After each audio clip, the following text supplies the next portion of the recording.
Hello everyone, welcome back to my channel. আবারও আসলাম আপনাদের সামনে নতুন একটা ভিডিও নিয়ে। আজকের ভিডিওতে থাকতেছে জুগিনি দিয়ে চাইনিজ সবজি করে দেখাবো আপনাদেরকে। খুবই মজাদার, হেলদি ও পুষ্টিকর। সো দেখার জন্য সবাই আমার ফেসবুকে ফলো দিয়ে রাখুন আর সবাই আমার সাথেই থাকুন।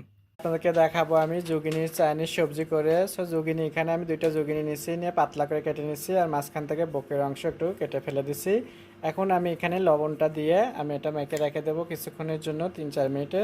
দেখবেন যে এখান থেকে অনেক পানি বের হবে। তারপরে আমি আপনাদেরকে ধুয়ে ক্লিন করে আমি ভালো করে ধুয়ে নিয়ে রান্না করে দেখাবো। সবজিটা আমি লবণ দিয়ে ভেঙে রাখছিলাম, দেখতেই পাচ্ছেন অনেক পানি বের হয়েছে। এখন এটাকে আমি ভালো করে পানিতে ধুয়ে নেব, এভাবে ধুয়ে নিচ্ছি। সো আমার ধোয়া হয়ে গেছে সবজিটা। এখন আমি এটাকে একটা ঝাঁঝরিতে তুলে নিচ্ছি। এটার পানিটা ঝরতে ঝরতে এই ফাঁকে আমি সবজির জন্য চুলাতে যাচ্ছি, চুলাতে যে বাকিটা দেখাবো।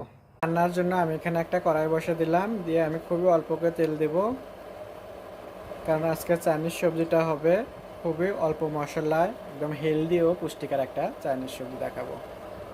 সো এখানে তেমন কিচ্ছু না, এখানে একটা পেঁয়াজ আর দুইটা কাঁচামরিচ দিলাম। এখন আমি এটাকে 1 মিনিট একটু ভেজে নেব। পেঁয়াজটা আমার হালকা ভাজা হয়ে গেছে। এখন আমি এখানে দুইটা ডিম দিয়ে দিচ্ছি। ডিমটা কোনো ফাটার দরকার নেই, আমি এমনি দিয়ে দিচ্ছি।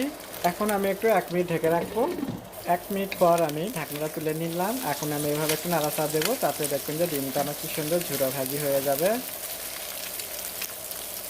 ডিমটা নাড়াচাড়া দিয়ে আমি এভাবে ভেঙে নিলাম। এখন আমি এখানে জুগিনিটা দিয়ে দিচ্ছি। জুগিনি দিয়ে আমি এটা 2 মিনিট রান্না করে নেব। 2 মিনিটে খুবই মজাদার, হেলদি ও পুষ্টিকর রান্না করে দেখাচ্ছি আপনাদেরকে ভেজিটেবল চাইনিজ। সো এইভাবে আমি এটাকে ডিমের সাথে মিশিয়ে নিচ্ছি। এখানে কিন্তু আমি এখনো লবণ দিইনি, আমি এখানে সয়া সস দেবো দেখে লবণ দিইনি, তো আমি সয়া সস দিয়ে দিচ্ছি। এভাবে আমি আবারও ভালো করে একটু মিশিয়ে নেবো। এভাবে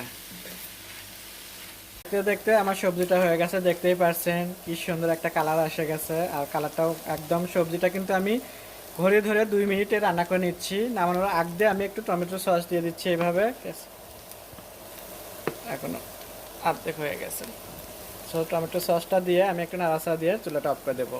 সো আশা করি আপনাদের ভালো লাগবে। আর আপনাদের যদি ভালো লেগে থাকে, স্বাদ ও স্বাদের গল্পের সাথে থাকবেন, বেশি বেশি করে শেয়ার ও কমেন্ট করবেন। আর আমার নতুন নতুন ভিডিওগুলো দেখার জন্য আমার ফেসবুক পেজে ফলো দিয়ে রাখবেন। সো আগামীতে আপনাদের জন্য আমি নতুন নতুন ভিডিও নিয়ে আসবো। সবাই ভালো থাকবেন, আল্লাহ হাফেজ।